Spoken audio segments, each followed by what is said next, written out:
এবার গাজা সিটিতে বিমান হামলা চালিয়ে হামাসের সামরিক শাখার মুখপাত্র আবু ওবায়দাকে হত্যার দাবি করেছে ইসরায়েল। এরই মধ্যে ২৪ ঘন্টায় গাজায় মৃত্যু হয়েছে আরও ৮৮ ফিলিস্তিনির।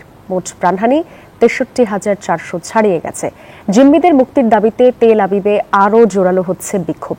এদিকে আবারও গাজার জন্য ত্রাণ নিয়ে যাওয়া জাহাজের বহরে যোগ দিয়েছেন জলবায়ু কর্মী গ্রেটা থানবার্গ।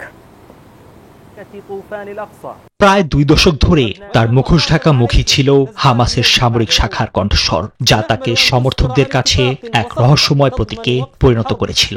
এবার গাজা সিটিতে চালানো এক সুনির্দিষ্ট বিমান হামলায় সেই মুখপাত্র আবু ওবায়দার যাত্রাই শেষ করে দেওয়ার দাবি করল ইসরায়েল।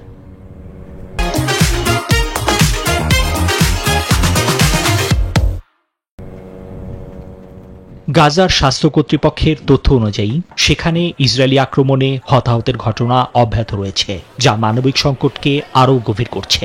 জাতিসংঘের সংস্থাগুলো জানাচ্ছে, বাস্তুচ্যুত হাজার হাজার মানুষের জন্য গাজায় পর্যাপ্ত ও নিরাপদ আশ্রয়ের অভাব তীব্রতর হচ্ছে।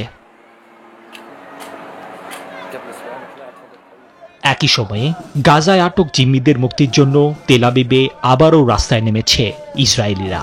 রোববার প্রধানমন্ত্রী বেনিয়ামিন নেতানিয়াহুর নিরাপত্তা মন্ত্রিসভার বৈঠকের বাইরে বিক্ষোভ করে তারা জিম্মিদের ফিরিয়ে আনতে দ্রুত একটি চুক্তির দাবি জানান। অন্যদিকে আন্তর্জাতিক অঙ্গনেও বাড়ছে গাজার প্রতি সংহতি।